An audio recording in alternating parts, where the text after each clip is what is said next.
Yes,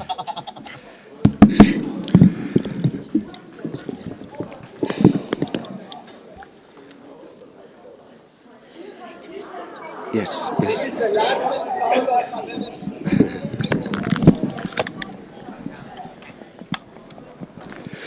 Okay, good morning, everyone. I know that I have a loud voice, so you will be, awake today. So welcome to Söder Kurikka.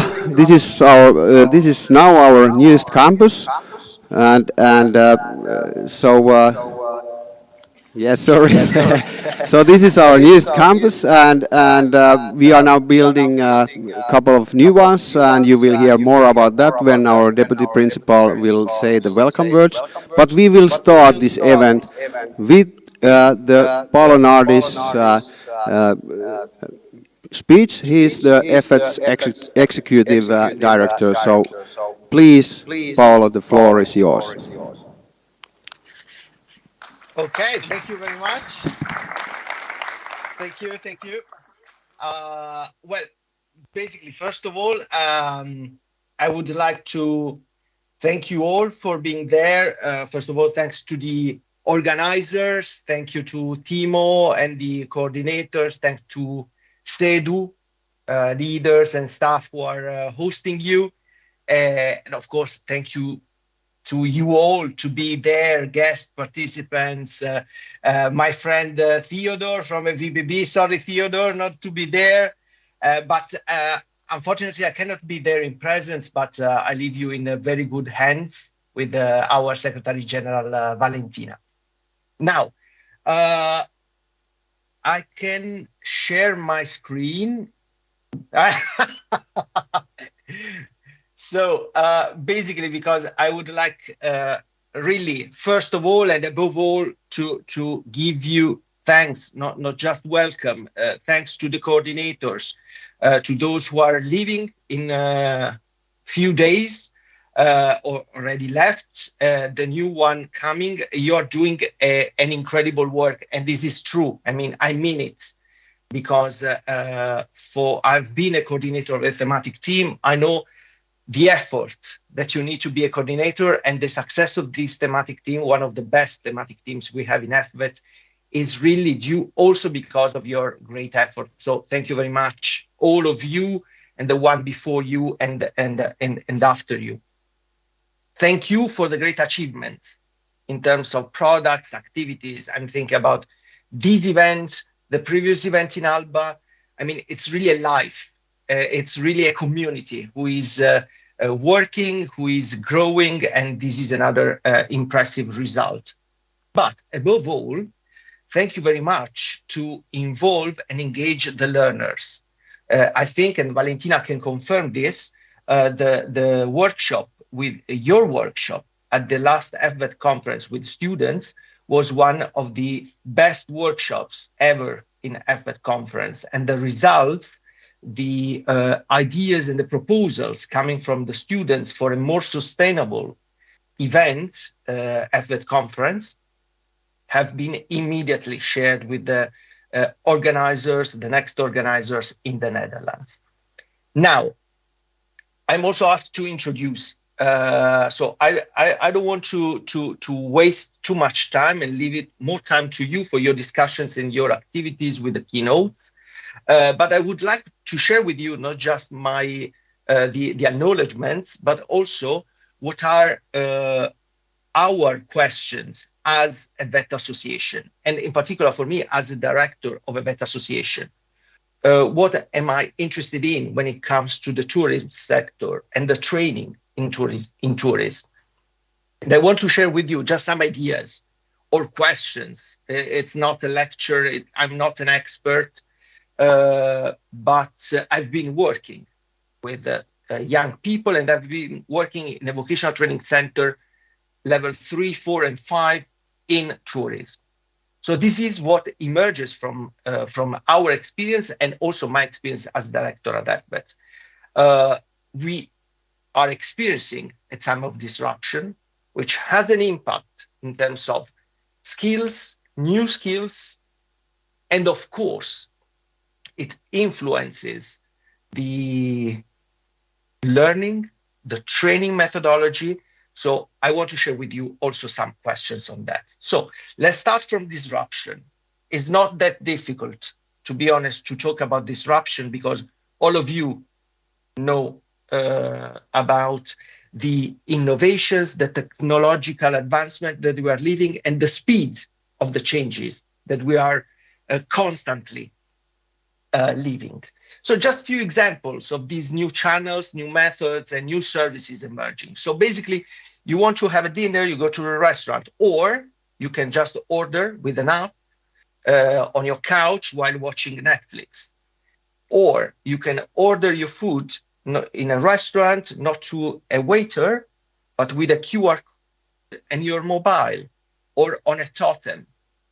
And I'm not talking about restaurants with robot waiters, but they already exist. 3 years ago in the Basque International EfVET Congress, there was a session that I suggest you to go and see.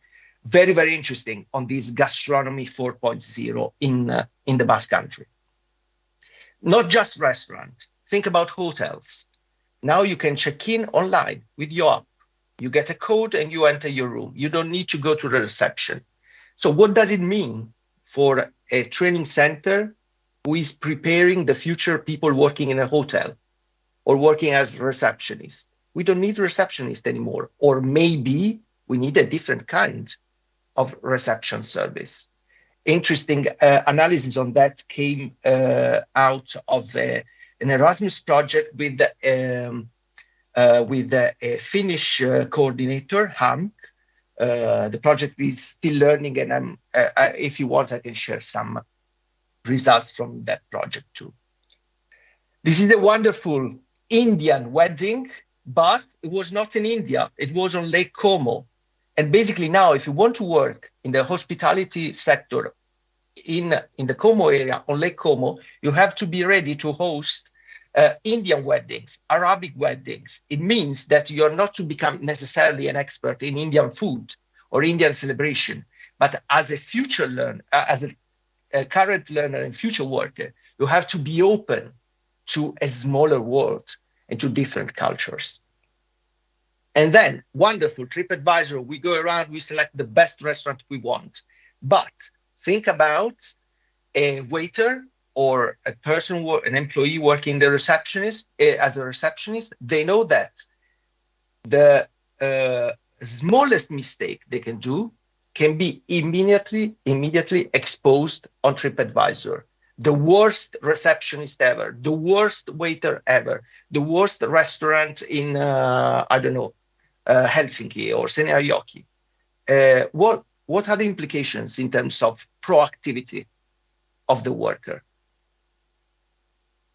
You understand that, at least for me, it means a different skills landscape. Yes, digital skills, crucial for financial issues, management, a new app, new tools, but we need more critical thinking. We have a lot of data about customers, about people involved in as a tourist, but we need to analyze, understand what those big data mean. We need critical thinking. How can we train critical thinking?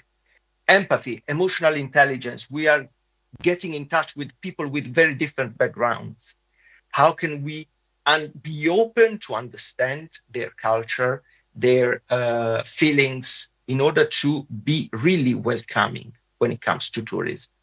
Resilience. After COVID, you ask in a hotel or a restaurant, you have to be ready to do anything. So are our learners ready to be so resilient? It implies some questions in terms of new learning approaches. And I don't have answers, to be honest. I have some, but they are not very interesting. I think you are the expert. But I have questions. So not only when it comes to initial VET, but also lifelong learning perspective. Which are the methods? How can we facilitate lifelong learning approaches in hotels or restaurants when the rhythms in that sector is so crazy? You don't have time. to stop. And sometimes there are online courses, great, wonderful, but are they really effective when it comes to a sector where the human relationship is so important? Now, coming to the current learners, how can we stimulate motivation and resilience, as I was mentioning, in the learners? Or after MasterChef, at least in Italy, we had a lot of people who wanted to become a chef and go to a restaurant school. And then they discovered that you don't become a chef, a 3-star Michelin chef after 1 month. You need a lot of effort and you get depressed. How can we work on the motivation and make the MasterChef effect not a boomerang, but an opportunity? And then content. What are the contents? So not just the methods, the attitude, but also the contents that we need to pass, the knowledge. And to this extent, I'm really impressed by the quality and the quantity of contents developed by the vet centers, the Erasmus projects, but also multinational companies. I was in a hotel a few months ago talking to the director. He said that it's wonderful. We have a platform, and anytime an employee wants, he or she can go online and select, like Netflix, the course that they want. This is interesting. It works. It doesn't work very well. This is not the point that I'm raising right now, but that it would be interesting to learn from all these diverse opportunities of training. To conclude, because I already took too much time, I don't know if you know this novel. It's a very famous Italian novel, Promessi Sposi. It's about 2 young people who wants to get married, but there is a bad guy who wants to marry the woman and so wants to kill the guy. So this bad guy had the woman kidnapped by another very bad guy, a mafia guy, who is called l'Innominato, the unnamed, the one without a name. He's not Voldemort, but he's the one who cannot be named. But it's interesting because when the Innominato kidnaps Lucia, the woman, the girl, they start a dialogue, and he gets really impressed by the feelings, the real pure heart of Lucia. And he decides after 1 night without sleep to change his life and start again. It's a masterpiece. But it really impresses me because when it comes to tourism, when it comes to hospitality, it's not just going around and see and visit, but it's also the other way around. It's the opportunity to welcome someone or to welcome something unexpected, which help you in discover who you are. And I think that this would be great if we could share with our learners that they are studying, they are learning in a sector who can really change every day their lives and the life of our communities. And I stop here. Thank you.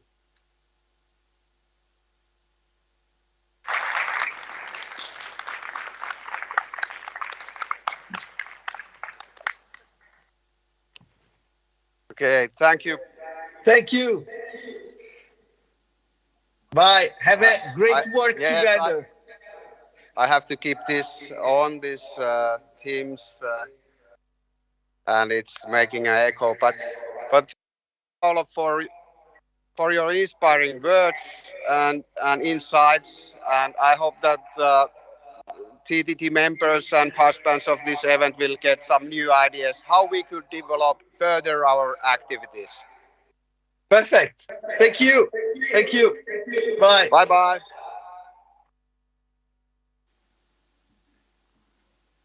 Okay. And now we are continuing with the presentation by our Deputy Principal, Hellevi Lassila. Welcome, Hellevi.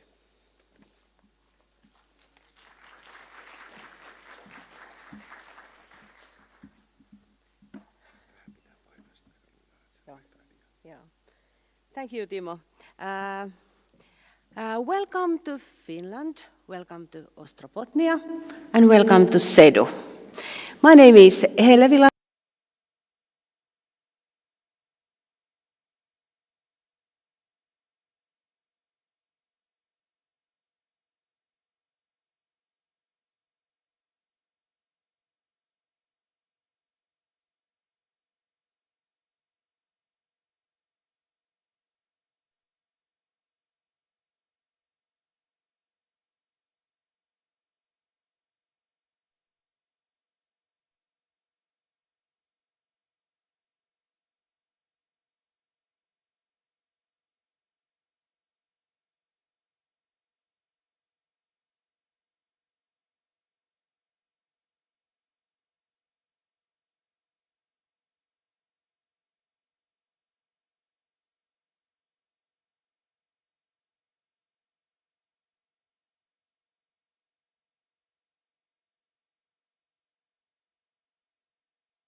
yesterday you were in Seinäjoki, and the fifth is beautiful Ähtäri we have. We can offer quite a large amount of qualifications to our students. We offered almost 100 vocational, further vocational or specialist vocational qualifications. And we have almost 6,000 students. In Finland we count every day, and I think that the specific number this day is 5,873 full-time student. And we have our staff members, we have about 650 staff members and about 400 teachers of them. And yearly in SEDU completed almost 2,000 qualifications. So we give in our area almost 2,000 new professionals per year. Okay, nice.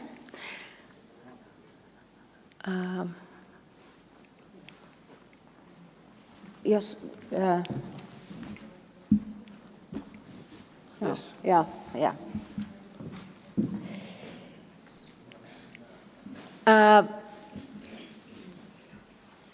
Our students have flexible learning pathways, and we do very close cooperation with companies. The companies our students have on-the-job learning, almost everybody, and work placements. Our companies give work placements for our students. Also, we assist employers in recruitment and offers employment training. SEDU has active role in regional development. And then to Kurikka. This is one of our newest campuses, as Timo told us. And next week, or Janne, was it week after that, we have our 5th anniversary here in Kurikka. And in this campus we have over 650 students and about 60 staff members. And you can see the fields of study which we have here in Kurikka. In every campus we have something fields of study which is no other campuses. And in Kurikka we have media, safety and security, and wood and interior decorations. We don't have any other campus in SEDU. And very fine thing here in Kurikka is that Kurikka High School is located in this same building. And we do cooperation with them, and this is not very typical in Finland that we are in the same building, high school and vocational education. But here it's so. We are building. We think in SEDU that it's very important that we have good learning environments, and that's why we have built a lot. And new campus is coming to Ähtäri, and also we have renovated already our Rastaantaival campus, and new campus is going to be to Törnäväntie, and then one more to Seinäjoki when we finish 2028. Few words of our students in tourism, restaurant and catering field. SEDU offers studies for those fields in 4 locations, here in Kurikka, Seinäjoki, Lapua and Ähtäri. And altogether we have about 250 students.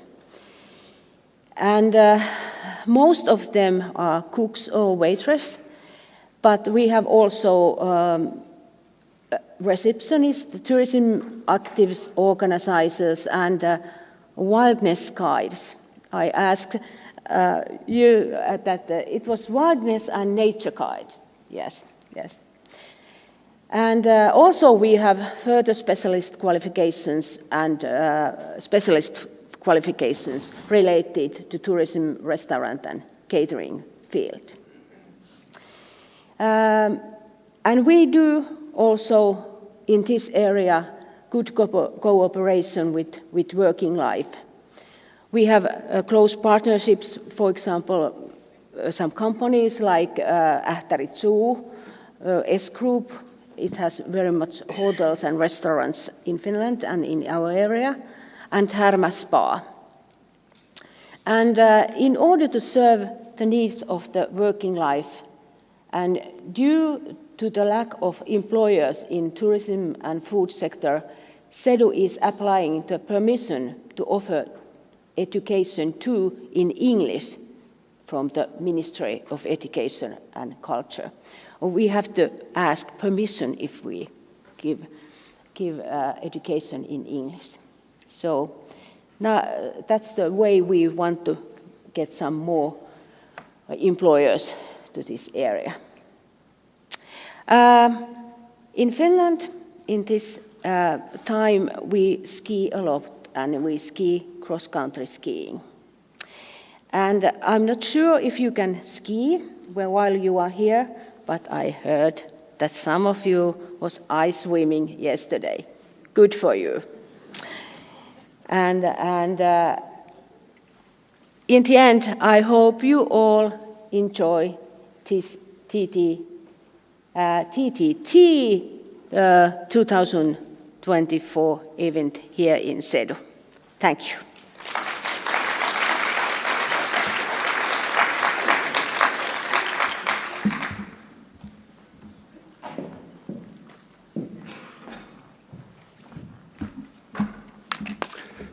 Okay, thank you, Hellevi. And one thing which Hellevi didn't mention now is that music is very important part of this campus and also in other campuses at SEDU. And we have a lot of musicians who can, train themselves and get even better, get some gigs and so on. Now, today, we will have Iiro Koivuluoma. He's first grade. Yes, first grade student from our talotekniikka. What was it? Constructions field. Okay, Iiro.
Thank you, Iiro.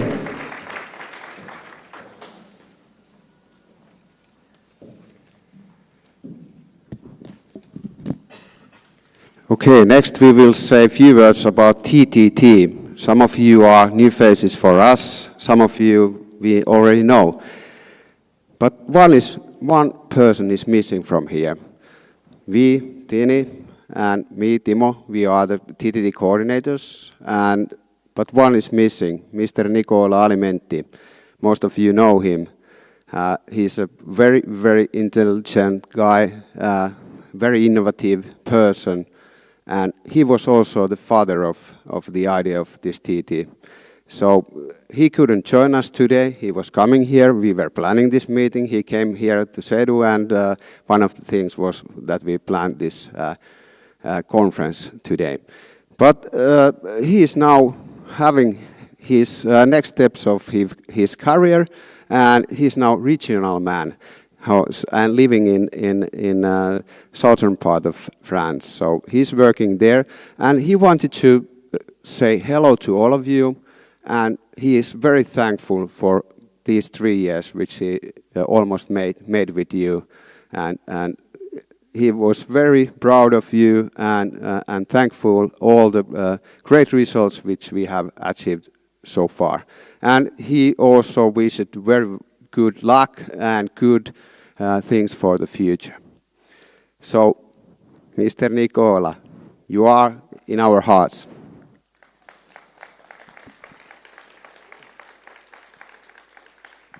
Okay, a few words about the TTT history. There has been 3 coordinators from the beginning, Landstede, Apro and Sedu. Landstede have had 3 different coordinators, and Tini is now the 3rd one. And we set up this TTT in the beginning of 2021, and then in the beginning we started to work with subgroups, and there was this topic-oriented groups which tried to develop things related to topics which were selected by the members. Then we were part of different kind of events where we promoted TTT, and we organized the first TTT event in Zwolle it was in May, June 2022. Then we participated also other events, and of course participated to the annual EfVET conference in Kuopio, and also organized their workshop with the inclusion thematic team.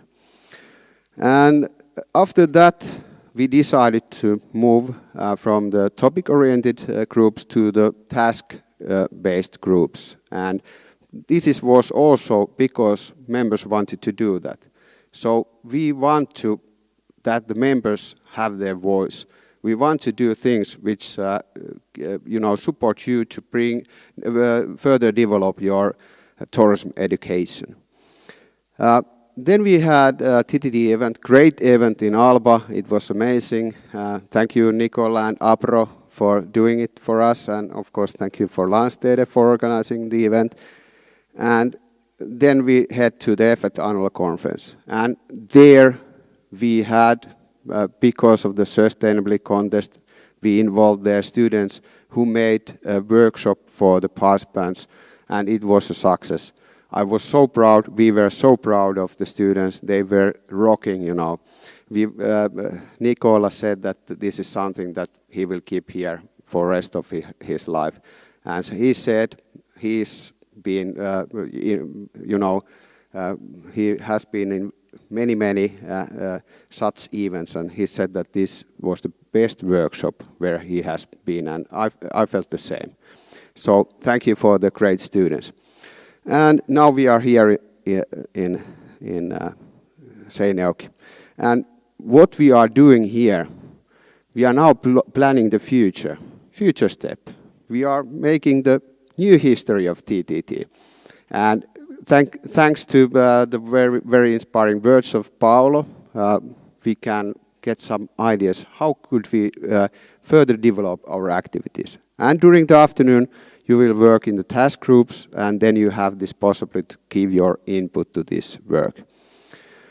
Okay, this is the history, what we did, and then we decided to concentrate to these new tasks and task groups. And as I said, from the subgroups to the task groups. We have, grown all the time. We started with 30 vet providers, 7 countries, 40 people involved. And today, we have 88 vet providers, 17 countries, and 169 people involved. So this is the thing what, of course, we want to do. We want to share our experience with others. We want to involve more people to this TTT. So we will continue to do this. And how we can do it? By doing a very good job, good work, by promoting what we are doing, and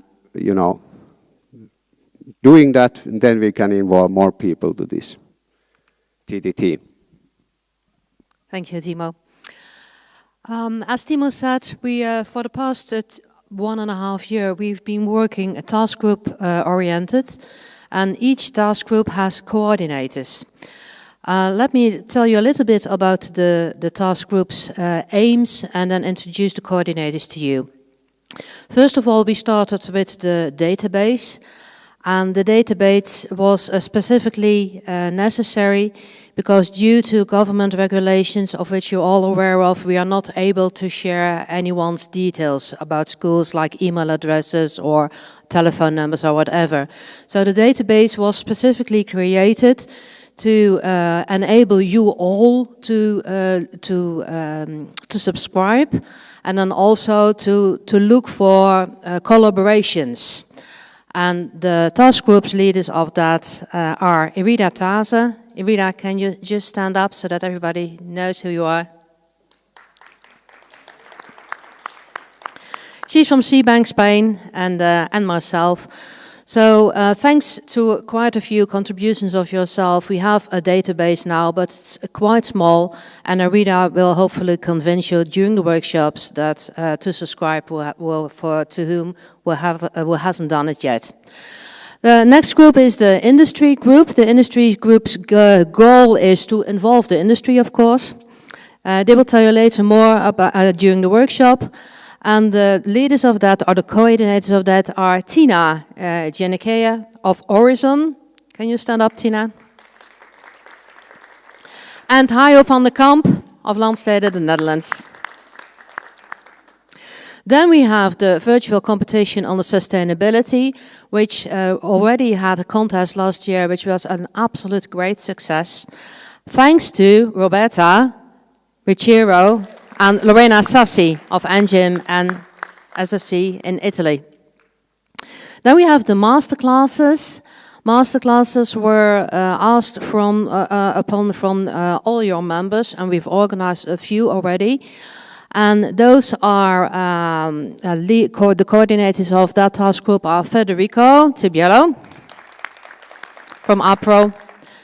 Once again, Tina. And Ms. Sara Merrick from US, who unfortunately couldn't be here to join us today. Then the last one, the market trends and needs analysis. We have the aim of that will be explained a little bit later on, but it says enough, I think, in the title. And the coordinators are Sergio Fernandez of Ingeniero from Portugal, who unfortunately couldn't be here either. Once again, Tina. And myself. So thank you. Okay, here we have some results which we have achieved already. So we have made this presentation of good practices in blended mobility, collection of best practices on sustainable tourism, presentation of, it says the same thing again, but the virtual contest is of course very big achievement. And for the digital tourism, that was one of the subgroups which we had. We have made this handbook on virtual tours, and we also organized and implemented the pilot. And you can find those results from the EfVET website. And there are also these analysis of trends and needs, and also this masterclass series, and as Tini said, the database. You can find those TTT results afterwards, and for information for all of you, you will get all the slides, all the presentations afterwards. So I will share the folder with all of you, and you can check all the things which we have discussed during this event. I brought a few paper copies, not very sustainable, but if you would like to have a look during the break, you can have a look and look at later upon on the website. This is something that you will also discuss on Thursday about the TTT main objectives. Last time when we discussed about this, we found out that these objectives which we have set when we started are still relevant for the TTT. So improve and sharing and cooperation among members, improve connection with market needs, improve teachers' competencies, improve students' exchanges and activities, and improve inclusion in TTT. Very important topics, very important things. I'm sure that we will continue to work with these, but do we have something, other objectives? It's up to you. Okay, now Valentina.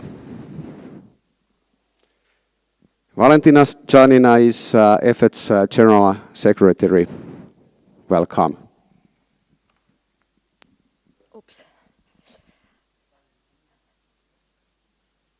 With the show, yes. You know, I miss my Stefano, the father, and also, as you mentioned, our lovely Nicola, who came to the EfVET conference and started talking about the tourists. And we remember when we started in Azores. So it's a long time ago, and thank you to Stefano to come with these clusters in 2018 in Lake Como. So the father of the clusters of thematic teams. And now we know that we are just set up a new thematic teams focus capacity building in the third countries where we could maybe combine together. And we do have already a coordinator here. It's a Haiti. So if you have any questions, because it's really nice, you know, to merge together some thematic teams. But, you know, so two peoples already is going to leave. But tonight we're going to celebrate it to say thank you so much. And also his birthday. And of course, there are many issues that we could say, not only thank you, but also I would like to say what you give on behalf of EfVET. I can't say on behalf of me, because you give your passion, interest, be every time involved in all meetings. It's really thank you to you. Tina still stay with us, and Nicola.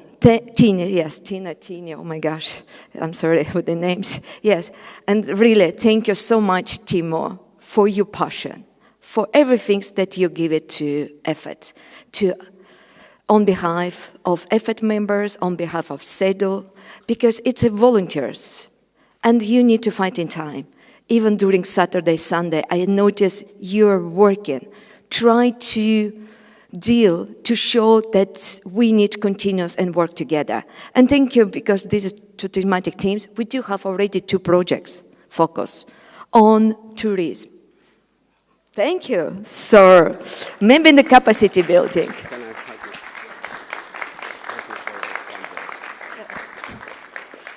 And of course, thank you to now Tini, but Tini, stay here. Maybe you say a few words, because people maybe the first time came to these meetings, and it could be nice to say a few words about you. Who are you? Where do you come from? Just a few words. Okay. Well, my name is Tini Weesberg. I'm a teacher at Landstede in the Netherlands, which is one of the bigger vet schools. And I'm involved within the tourism sector, specifically working in the HoReCa. And I'm also an international coordinator for 2 big departments of the Landstede. So, say about 25 up to 30 different educations. Thank you. Then we do have Federico. Federico, who replaced Nicola. It's number 2.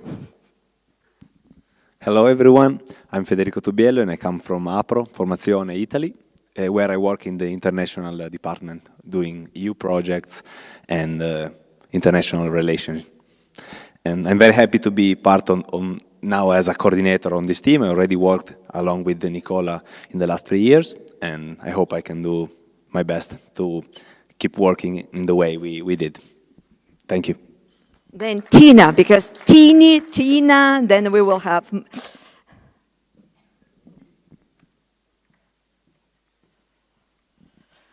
Hello from me too. I'm Tina from Kalamata, Greece. I'm an English teacher at Εκπαιδευτήρια Bougha, and part of that is Horizon, the vet school. And I am international project coordinator for the past 2 years there. I'm very happy to be part of this team and very happy that I will be coordinating as well. Big applause then. Thank you.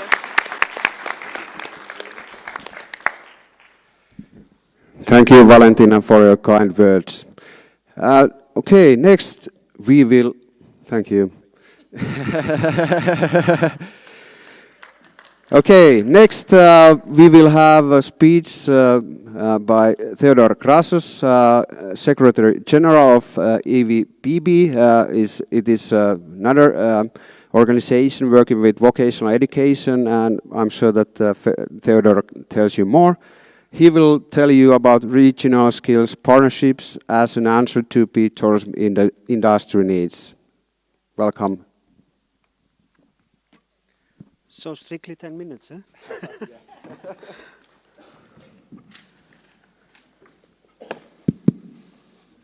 So hello everybody, I have to put my watch here so that, you know, I'm half Greek, so sometimes I forget time. So my name is Theodore Krassos, as already said, and I would like to discuss a little bit with you about the regional partnerships and what they are.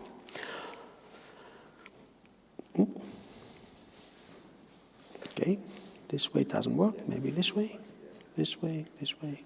no, sorry. Digital skills are 0 here. So just this arrow. Ah, okay. Yes. So, what are we going to discuss in the next 10 minutes? Well, we'll try to take over the world, but through skills and through partnerships that we are going to build. So we'll talk about 3 things. The first thing is to discuss about what the Pact for Skills is. The second is to demonstrate 2 very good examples. The one is from Italy, actually. And then I would try to convince you to be involved in these regional partnerships. So, first of all, what is this Pact for Skills? Because I think all of us have heard about it, but no one knows exactly what it is about. I happen to be the coordinator of the Pact for Skills for Tourism on behalf of DG GROW, together with another institutional partner. So I will try to give you the landscape. So the Commission is investing in tourism. So we do have some major investments, more than 10 million euros at the moment. And for that we do have a COVE, a Centers of Vocational Excellence on Tourism, and we do have 2 forward-looking projects, Touring and Pact for All, that are financing actually the operation of the Pact for Skills. And then we have Pantour, which is the blueprint. So actually these projects are trying to do a skills analysis on the one hand, but also support the cause of the Pact for Skills. So what is the cause of the Pact for Skills? There's a flagship action. So it is the first action that is mentioned in the skills agenda. So this is very important. And it is actually looking into 3 things. The first is to enhance the skills development across member states, here in the case of tourism. Number 2, to align education with the labor market. This is not something new. The question is, how are we going to do that? And number 3, of course, to support the green and the digital transition. So, why should we do that at the end of the day? We do believe that if we go regional and not just stay at the European Union level, we will have a lot of advantages. The first is that we will bring together local stakeholders. So imagine in your area, in your region, even in the municipality, there are different needs. So you need to have a tailored analysis and you need to have a tailored approach.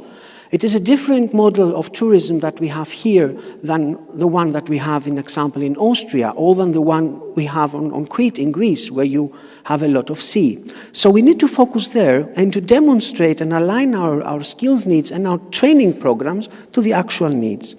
Then we need to enhance access, but most importantly, it can be used, and I will also demonstrate why, in order to have better access to funds. So you can build up a case and you can ask for regional funds that most of us are not doing. The second thing is that there is a lot of money out there under the Resilience and Recovery Facility. And finally, of course, there are dedicated funds for whoever is a member of the Pact for Skills that you cannot apply for if you are not a member. Then we do have the information and sharing of best practices. We do that all the time. We meet once a month, so you are invited to participate and also share your examples. And finally, we believe that this will bring a better employability and also economic growth. So, what does the Pact for Skills offer at the moment? If you go online, you will find a networking hub, so you will have the opportunity to speak directly with organizations like TUI, in example, if you want to build up a case with them. They are there and they are participating in the meetings.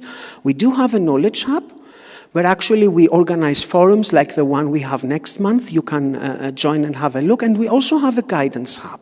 So if you go online, you will find resources. We are still building on that, and we do have funds in the next 3 years to even improve and increase this number of tools that we have for whoever is working in the tourism sector.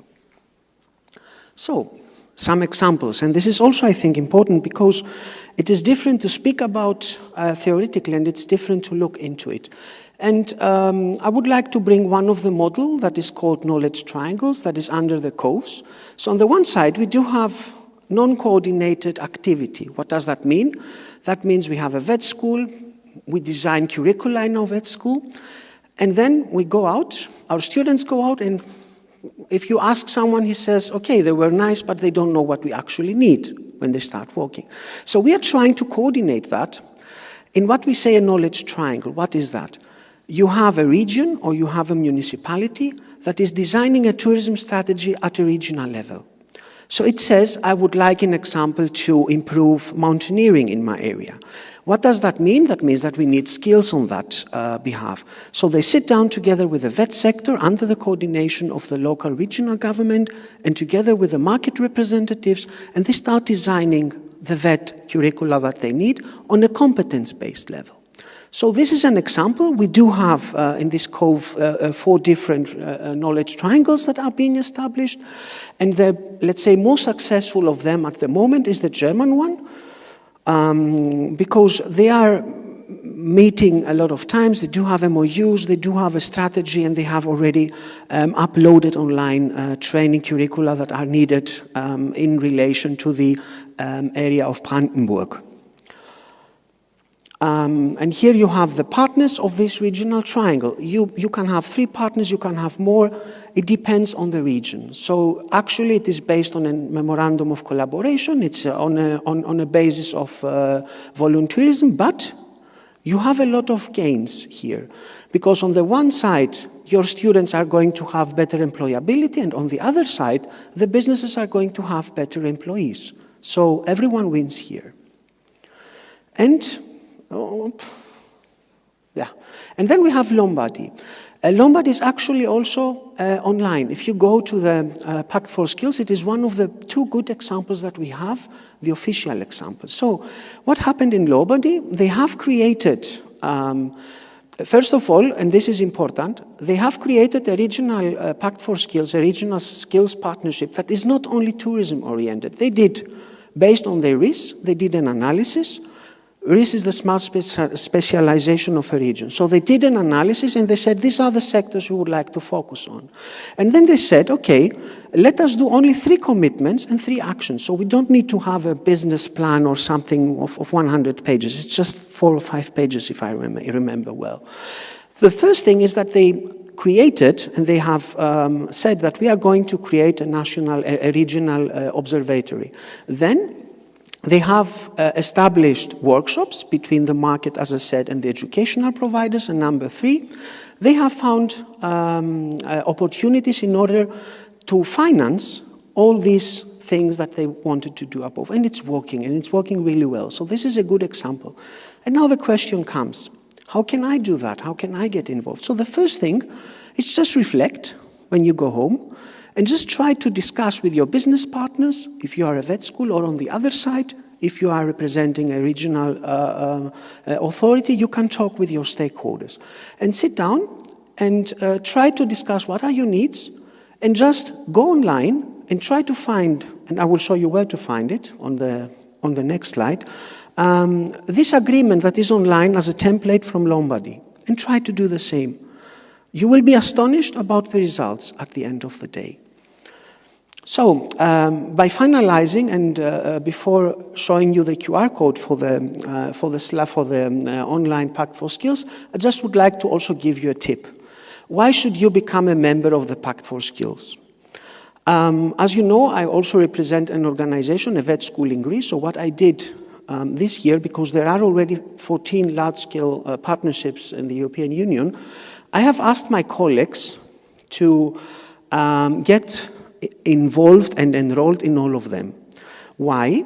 Because there are Erasmus funds that are dedicated only for members of the Pact for Skills. And you will be surprised how much money there is and how little competition there is.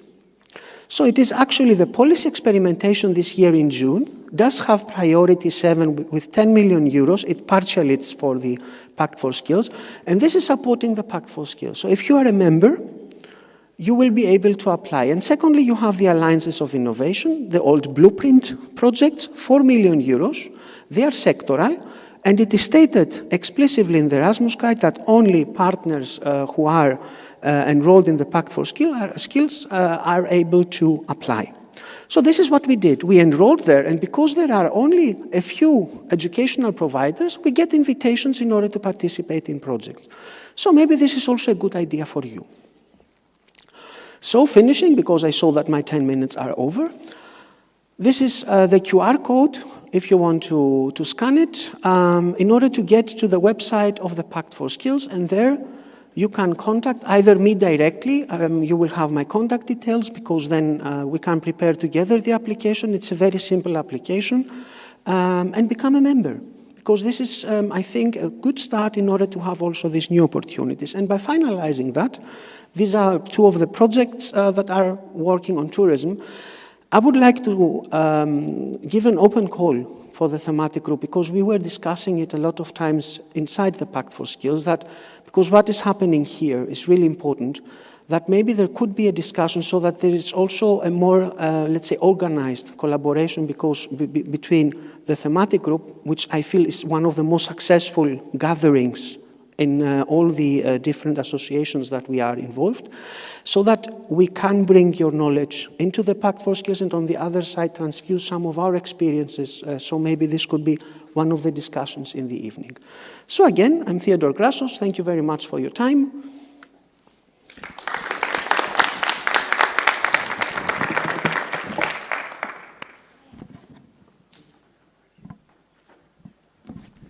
Thank you, Theodore.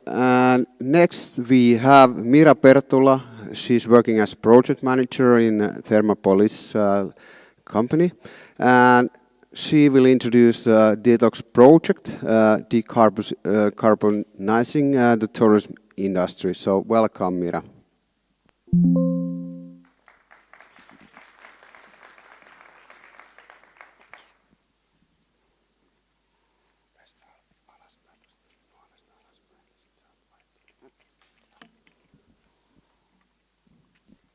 Hello, everyone. It's great to see that so many of you have gathered here to discuss about sustainable tourism. I'm Mira Perttula from Thermopolis. Let me tell you briefly about our company and Detox project. Thermopolis is one of 300 European energy agencies. We are a non-profit company, and our goal is to promote the use of renewable energy sources, energy efficiency, and sustainable development in South Ostrobothnia. Thermopolis was founded 2006 and is located in Lapua, which is about 50 kilometers north from here. In fact, your tomorrow seminar is in Lapua, so you will see that city too. We do regional energy counseling for consumers, municipalities, and small and middle-sized enterprises. We provide also free advice on public procurements and some occasional consultancies, for example, environmental noise measurements. We have also projects about energy storage and farm-scale biogas solutions. And the project I'll tell you a little bit more about is Detox.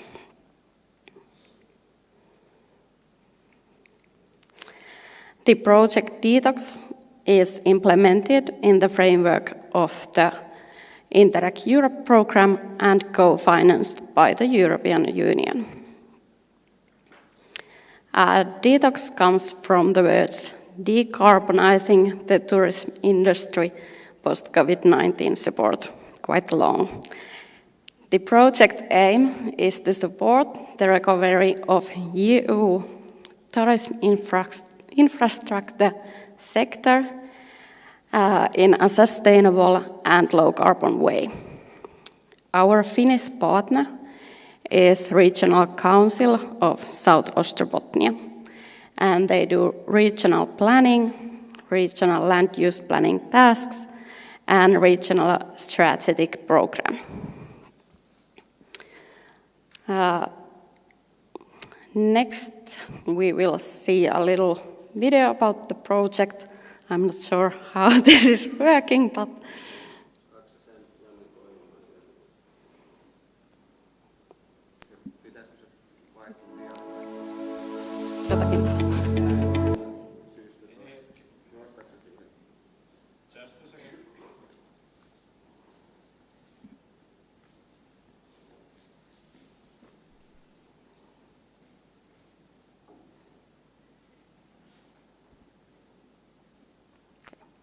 looks good.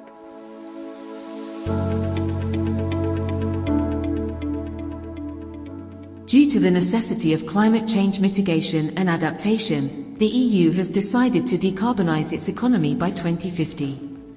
In parallel, the current energy crisis has skyrocketed the price of energy, threatening the viability and profitability of tourism infrastructure across many member states. As a result, the EU also aims to increase its energy security, self-sufficiency and competitiveness. Achieving the recovery of EU tourism infrastructure after the COVID-19 pandemic, using sustainable and low-carbon methods and taking into account energy security, is the main challenge addressed in the Interreg Europe Detox project. During the project implementation, good practices for sustainable tourism will be identified and exchanged amongst partner regions in Slovenia, Greece, Malta, Finland, Italy, Bulgaria, Hungary and the Netherlands. Project partners will aim to improve related policy in their regions through capacity building in the participating regions and the adoption of policies proven to be successful in other regions. In each of the partner regions, the Detox project aims to facilitate the decarbonization of the tourism infrastructure, increase the energy efficiency of tourism infrastructure, increase the energy self-sufficiency of tourism sector, promote new and novel types of tourism which have low energy consumption and carbon footprint, support regional tourism sectors with economic viability, guiding them through the current energy crisis.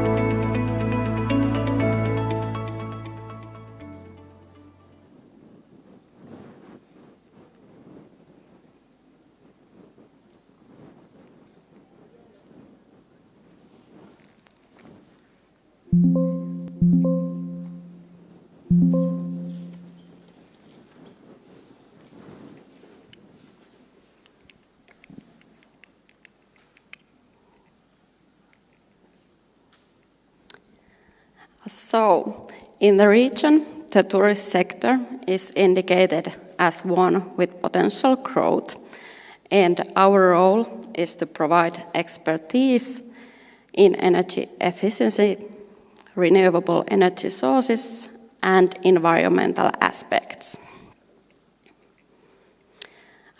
We did PESTEL and SWOT analysis. The analysis reflected on political, economic, social, technology, environmental, and legal weaknesses, strengths, opportunities, and threats in the region. For example, in South Ostrobothnia, strengths are safe and secure society and clean nature.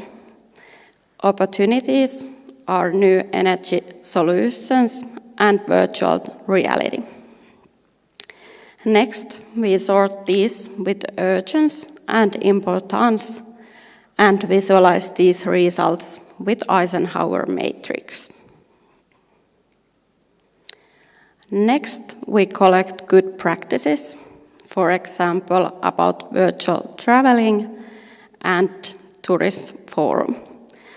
Then we collect all these good practices from 9 different countries in one guidebook, and this guidebook will be translated in many languages.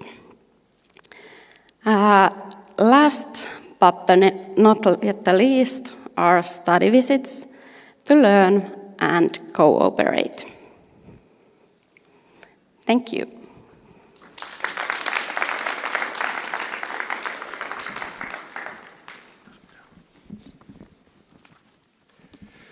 Thank you, Mira.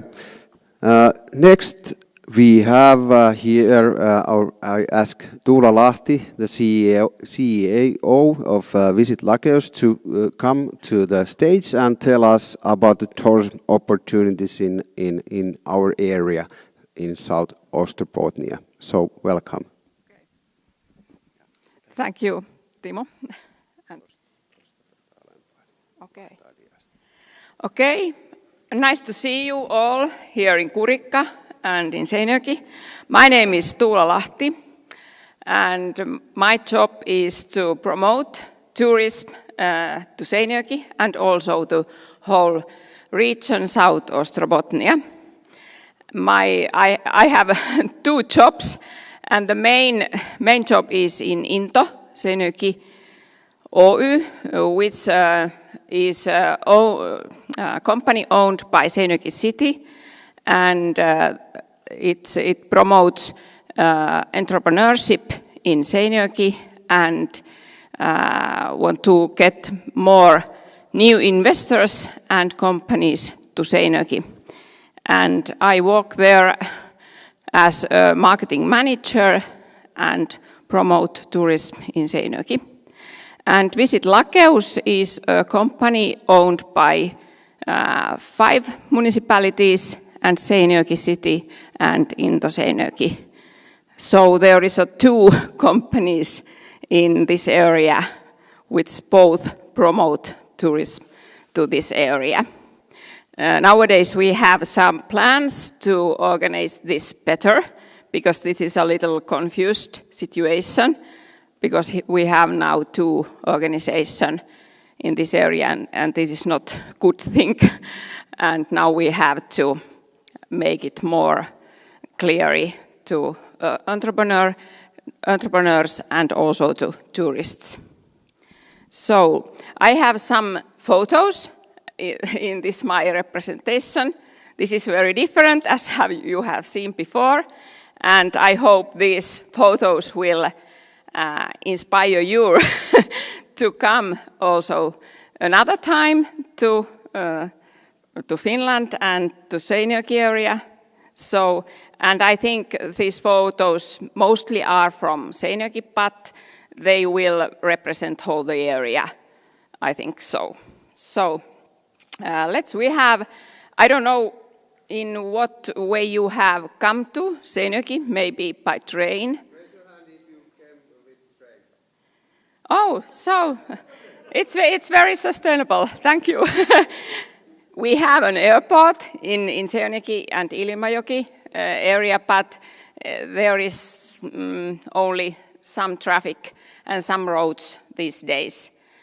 But the railway connection is very good for us because the Seinäjoki is situating in the main railway line in Finland, and there is a very short time, as you have seen, from Helsinki to Tampere and then to Seinäjoki, and of course to the north from Seinäjoki, almost to the Lapland.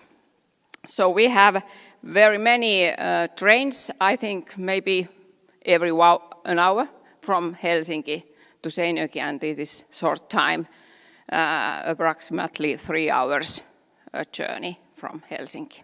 So that is very good for us.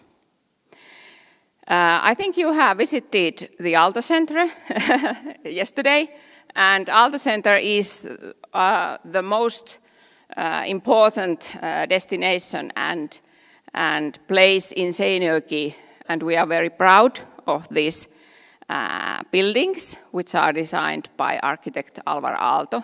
He is a very famous architect in Finland and also, I think, in Europe. There is also in Italy and Germany, I think, buildings designed by Alvar Aalto. And these cities in Finland, it's very. We have a lot of cities where is these buildings, and we have nowadays a very close network with these cities, and we do also together marketing now to abroad. Well, this is our main destination in Seinäjoki. But we have also very many summer festivals, and we are well known in Finland about these big festivals. I think these 4 festivals, Vauhtiajot, Tangomarkkinat, Provinssi, and Solar Sound Festival, they are also everybody arranged in summer times during during 5 weeks. So it is very busy time in June, July in Seinäjoki when these festivals are all in the city. But it is very good thing for us about these different organizations that they have capacity to organize these festivals. Okay, we have also some summer activities. I will show you some photos about this, what to do and what to see in Seinäjoki and in whole South Ostrobothnia. We have 5 lakes in Seinäjoki, but all those lakes are self-made. They are not natural lakes. We have only a river, small river, narrow river beside Seinäjoki city center. But this lake where these photos are from, it is Kyrkösjärvi, and it is very close to city center, about 5 kilometers from the center, and it is very popular among citizens. We have also a lot of roads in Seinäjoki and also in whole South Ostrobothnia, and the cycling and hiking is very popular, especially after COVID. People have found all these roads and porches. Do you know porch? Laavu, you know? I have maybe some. They are very popular now I think in whole Finland after COVID. And then we have a nice place, city center in Seinäjoki. This is Paukaneva swamp, and there is also only 3 kilometers from city center to this place, and it is very popular among citizens, especially in summers, but also in winters. I was last Sunday myself in Paukaneva, and it was very nice to work there. It is very silent and you hear nothing. It is very good place.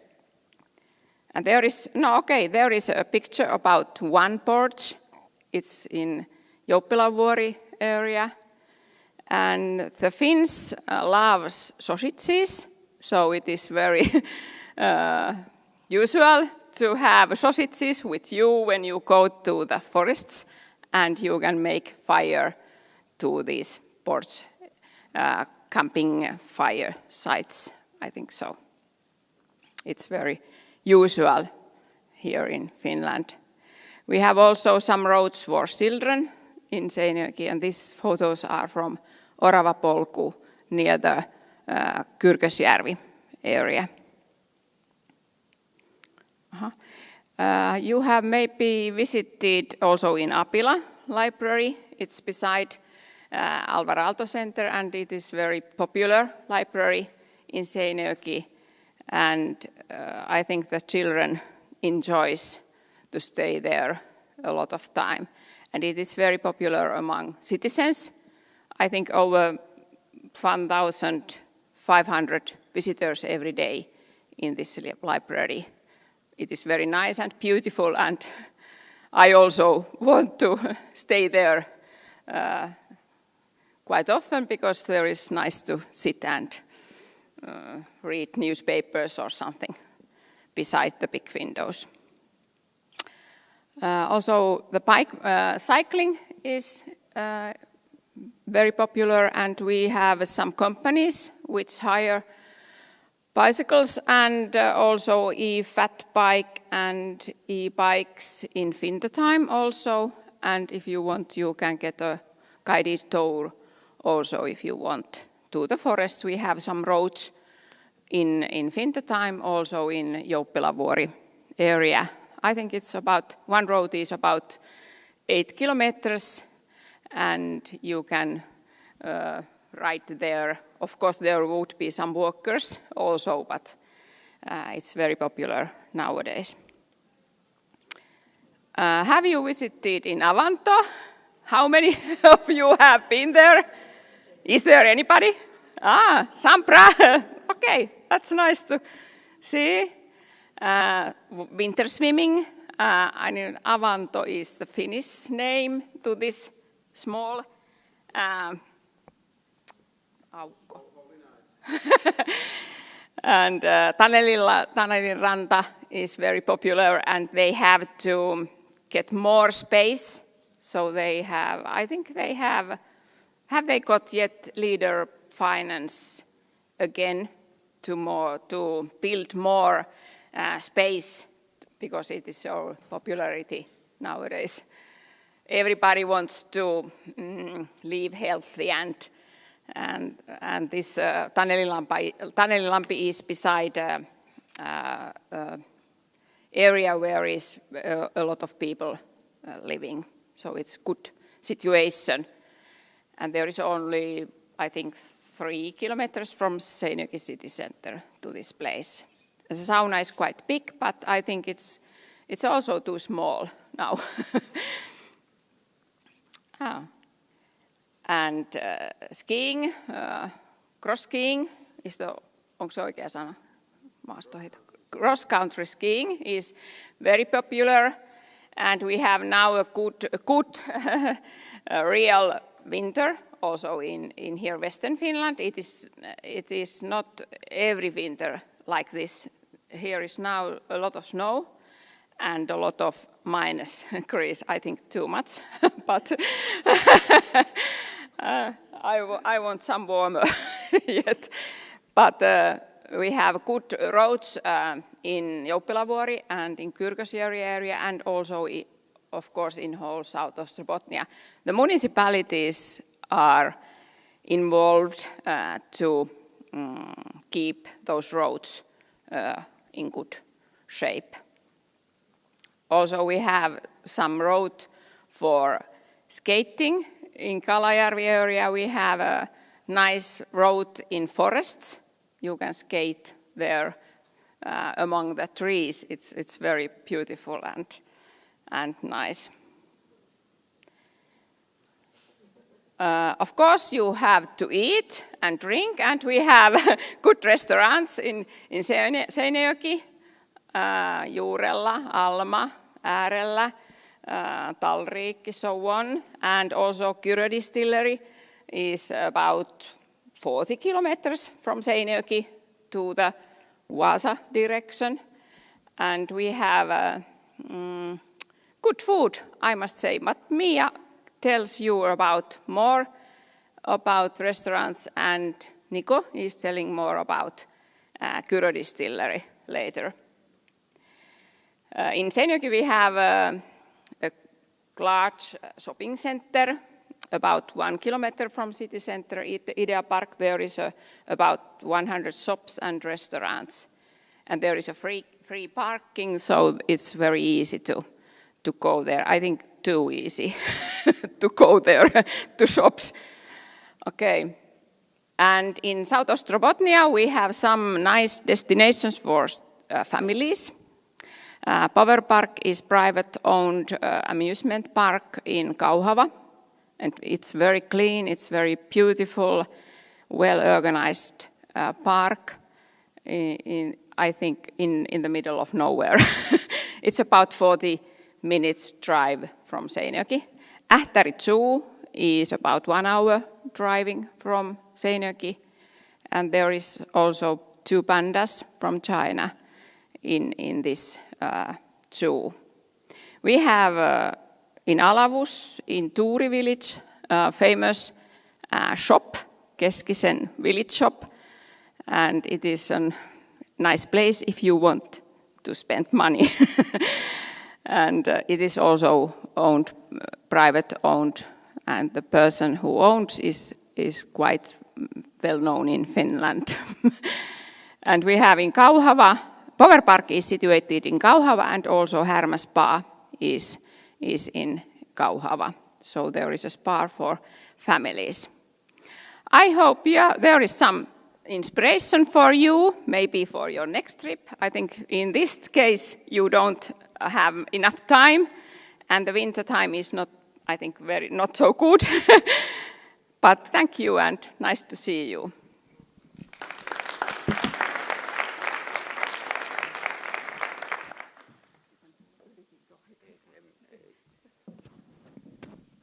Okay, thank you, Tuula. And next we have Mia Keski-Nikkola, entrepreneur from Äärellä restaurant, where we are going to have dinner today or in the evening. She will tell about the sustainable local food experience.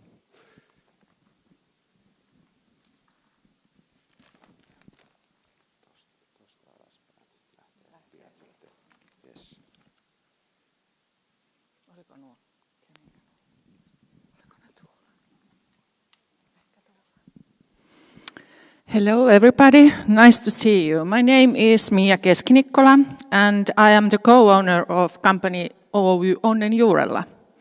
And nice to see you here in Kurikka, because this is my home city.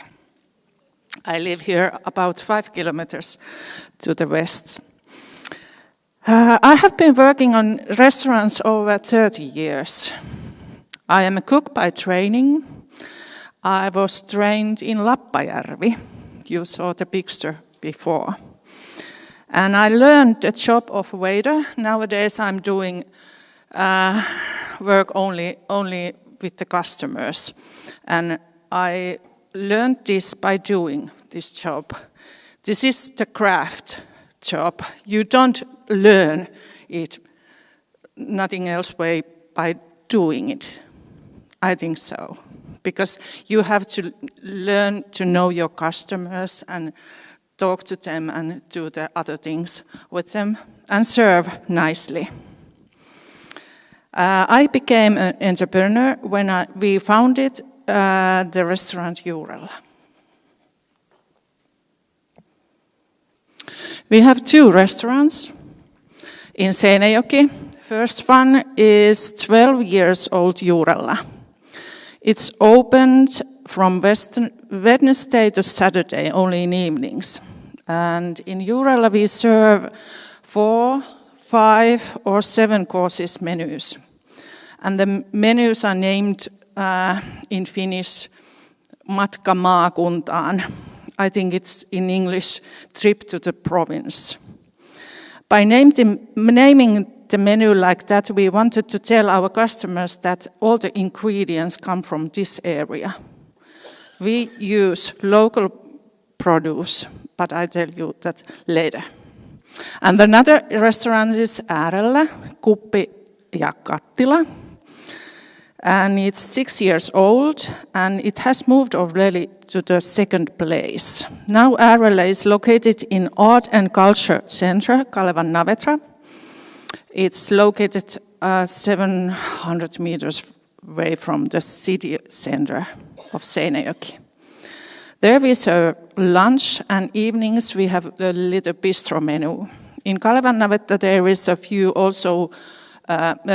meeting rooms and a big venue called Huuko. And this evening you visited Huuko and have a nice dinner there.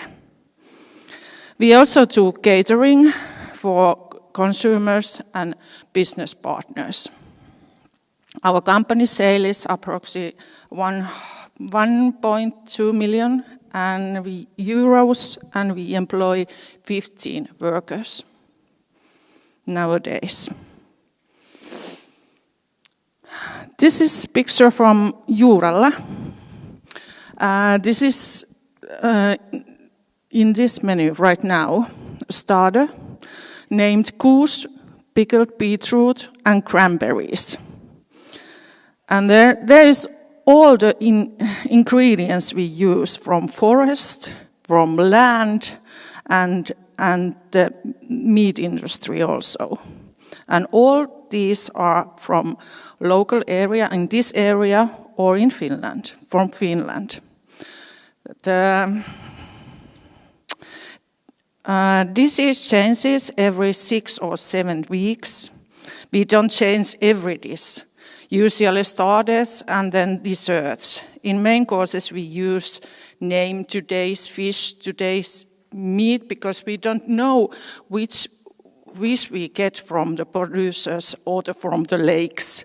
So it's a white fish, pike perch or whatever. But mainly we use fresh meat. So we don't know what fish we serve today. Today we know, but yesterday we didn't. In the kitchen we use traditional cooking methods such as pickling. You know 1, 2, 3 pickling. That's easy way, I know also. And the fermentation. Our motto is that good food is not enough for the customers. We need also the best service. It's not so easy to do the atmosphere for the visitors that they enjoy the whole evening with us. Good food and good, I think, the best service in the town. And the collaboration with the producers is crucial. We use small and big producers. There's a food industry, a big food industry in this area. There is Atria, Valio, Laidun Hereford from Teuva, Treskula Ekopi from Karlepi, and Jukolan Juusto, and our veggies comes from Minna Impola and Jari Mäkynen. We all know them. And then we know what we get. They are pure and high quality. We know that because we know the producers. And we visited them all.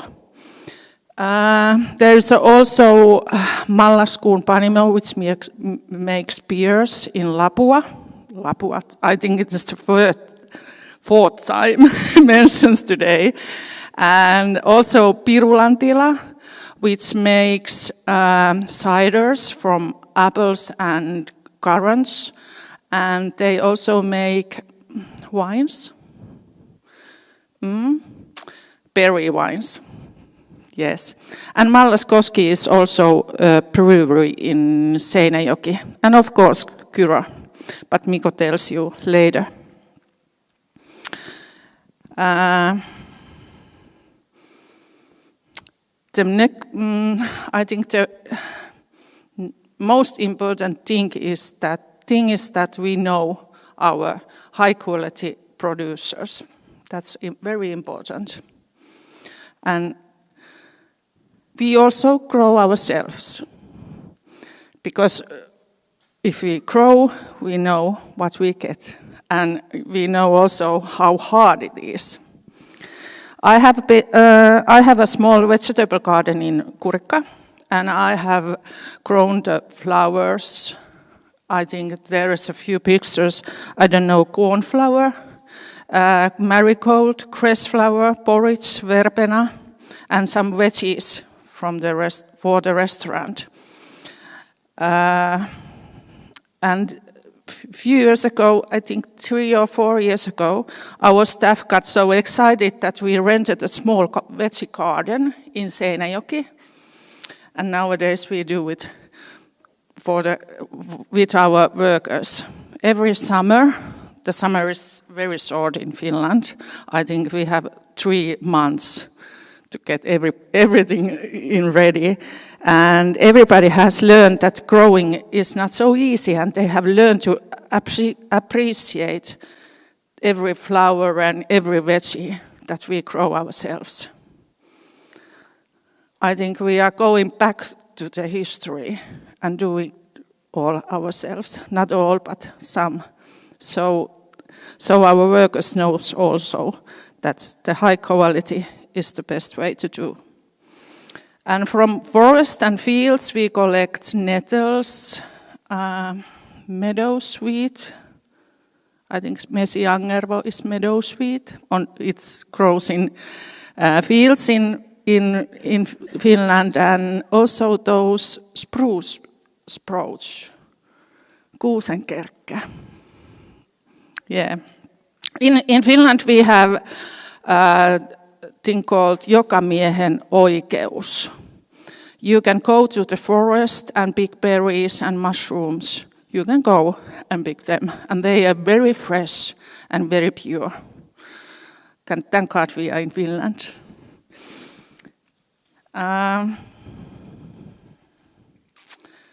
Some words about Finnish food culture. I think our food culture is relatively young, especially in restaurants. I think we are between South and East from the Russian and Sweden food culture. We do a lot of flavors from the forest. The berries are the main, and it's based on regional identity from the north to the west.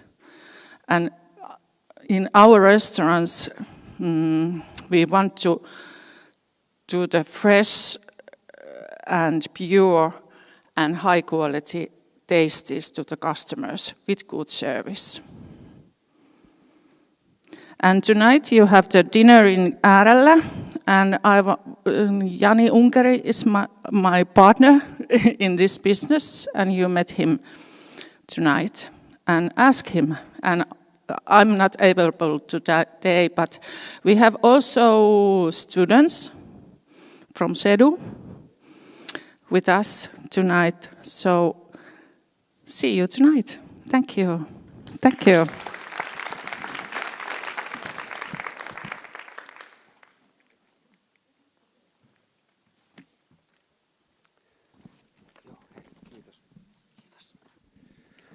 Thank you, Mia. And next we have entrepreneur Kari Takamaa, and he will tell us the feelings of the nature in Finland, how you can feel it. So, Kari, please.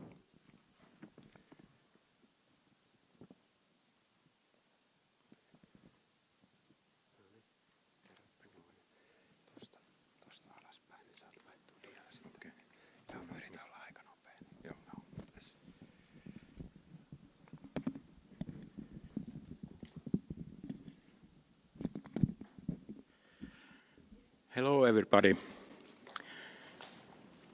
I tell you a little bit nature tourism in Finland and a surrounding area. But first I tell you a little bit myself. My name is Kari Takamaa. I'm an entrepreneur, wilderness and nature guide. I'm 67 years old grandfather and husband. Boy Scout since 1963, and I'm still are. I'm doing young scouts every week. I start hiking in Lapland since 1970, complete around 100 hikes. Mainly during spring, summer and autumn, but love to outdoors during all season.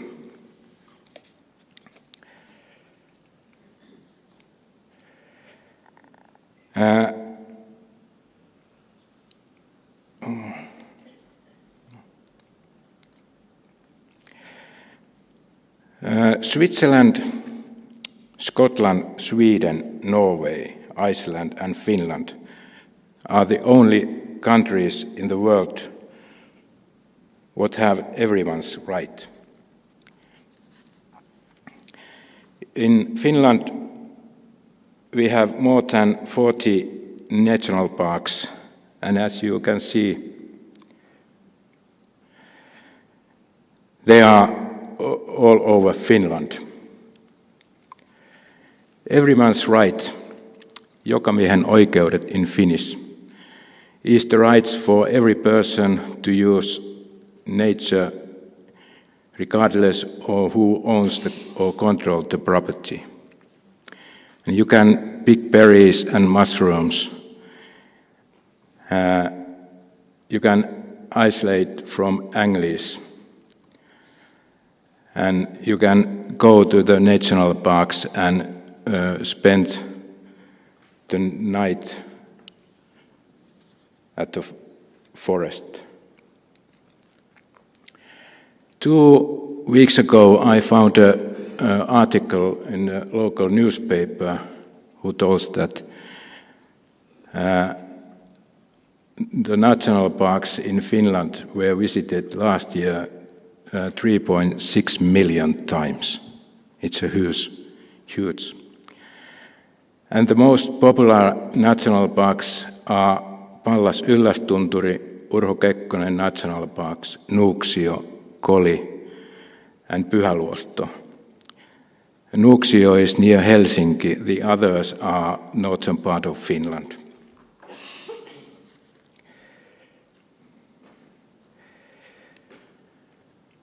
The West Coast area, we have also good hiking terrains or short-term hiking in nearby many cities.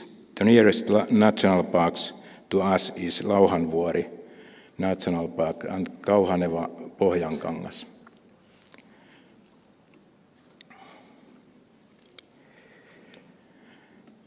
A little bit my company. My company Takamaakari Oy takes you out. Takamaa in English means backland, and those I know. I offer different type of experiences in the wild, both in forests close to the city and far away in the Finnish Lapland. Here are some service what you can get from me and my company.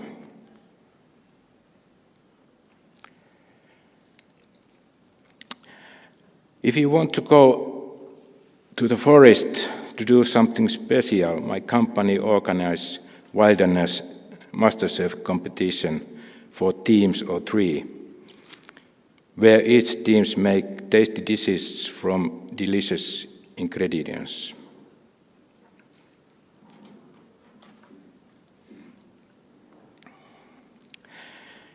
In winter fishing, when the lakes are frozen, we put the fishing net under the ice and wait until the next morning and go to see if any fish have arrived. The middle of the picture is Pike Beach. It's very good fish. My company also organizes fishing events in Finnish.